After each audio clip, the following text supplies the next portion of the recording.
talk about the way you guys have played through the playoffs. I mean, what has been the best working best for you guys?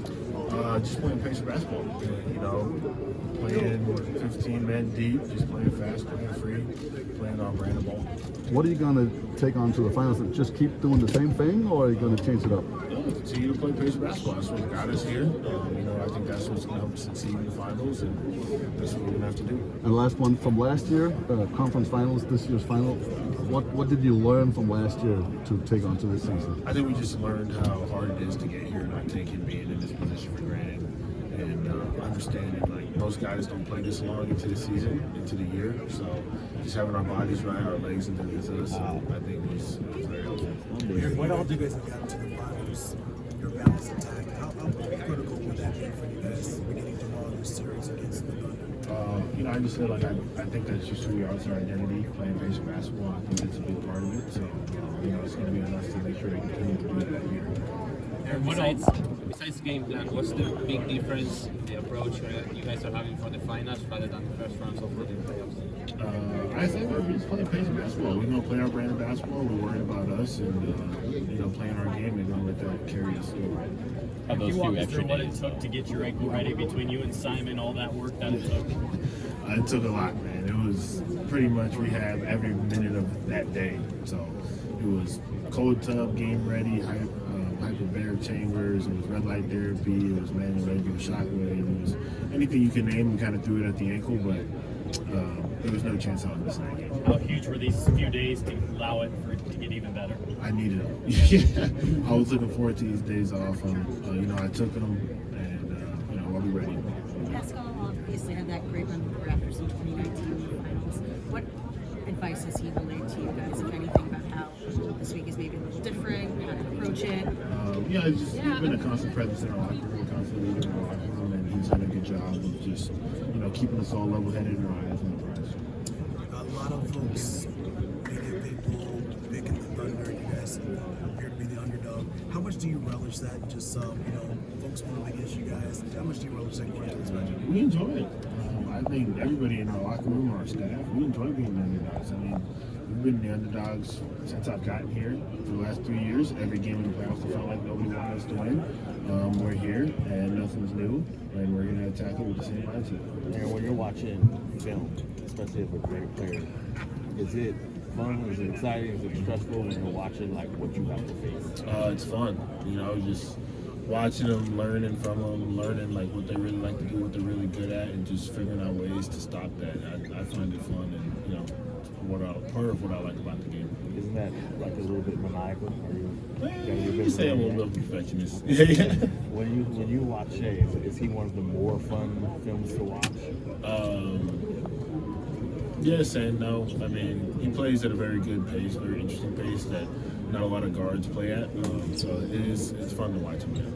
Sort of along those lines, Aaron, obviously he's terrific getting into the mid-range and scoring in there. As a guy who's probably going to guard him a lot, what makes him so difficult to stop in terms of kind of getting to that part of the court? Like I said, he has a good pace, good rhythm. He does a good job of sizing up his defenders and getting you where he wants you. So it's just really finding ways to break him and take him out of his rhythm. Aaron, The Athletic did an anonymous players poll, and we asked players to rank who they thought would make it to the NBA Finals, let alone win. And the Pacers weren't even in the top 8. Why do you guys think you were overlooked? I think just because we don't have a lot of big name guys, you know, not a lot of household names, and because of that, people just don't believe in us. But at the end of the day, it's just basketball. So the best team goes out there and plays. The best team usually wins. So. Did you use this fuel? Yeah, always. Yeah. You know, whenever people doubt you, don't believe in you, always use it as fuel motivation to be better. Aaron, when you're flying in here, what are you thinking about reflecting back to what it took for you to individually get here, the Pacers to believe in you, and you to excel in this moment? I didn't really do that much reflecting on the way here. No, like I'm just focused on the task at hand, and you know, just getting 4 more wins. Aaron, how you doing? How are you? How you doing? This is for NBA Latin America. You know some words in Spanish or not? No. Hola. No. Are you ready to play? It's gonna be tough. You know that. Maybe you're gonna go with Shea. I don't know the game plan, but they have many tough guys. How do you prepare mentally? Just taking it day by day, never being too high, never being too low. Just really looking forward to Thursday. So I said, just can't wait for tip-off to begin and get the series started.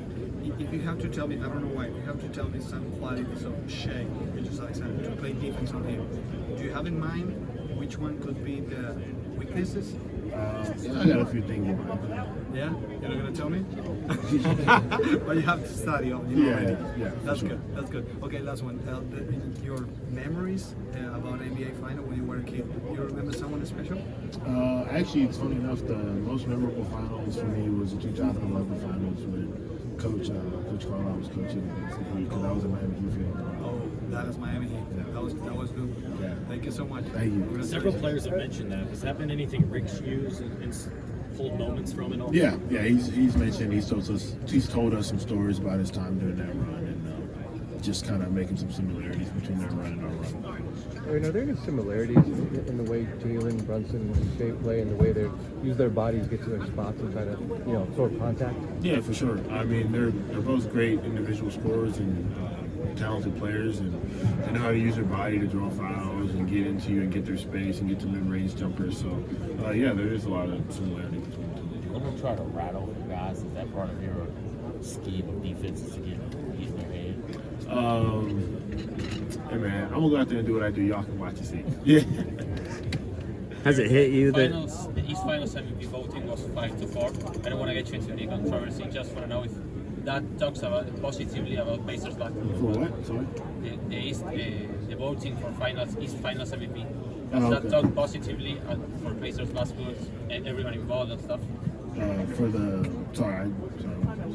The Eastern For the Finals Finals MVP, MVP, yeah, 5-4. the voting. Oh, I mean, like both. I mean, Pascal was deserving of the award. Tyrese, obviously, he's our leader. He's our best player. He leads us to where we are now. I think we all just did what was necessary to win, and the media chose each other. When you look at your self-defense, I feel like on the national stage, a lot of people got to see you more, see your defensive side more. How much is that something that you take pride in, and how do you practice that? How do you get better defensively individually? I just think it's just a want factor. Taking pride in guarding your yard, watching film, getting better individually, and just kind of sitting down and like they're not going to score on you. So it's more the mindset. I mean, you make it sound easy, but if you're going over on every screen, that's something that changes the defensive scheme when you're able to do that every single time. Yeah, I mean, it's just, I think it's a mindset. I'm not going to be scrambling, fight through, and I'm going to make his life very hard for these 48 minutes. All right, thanks, Aaron. Thanks.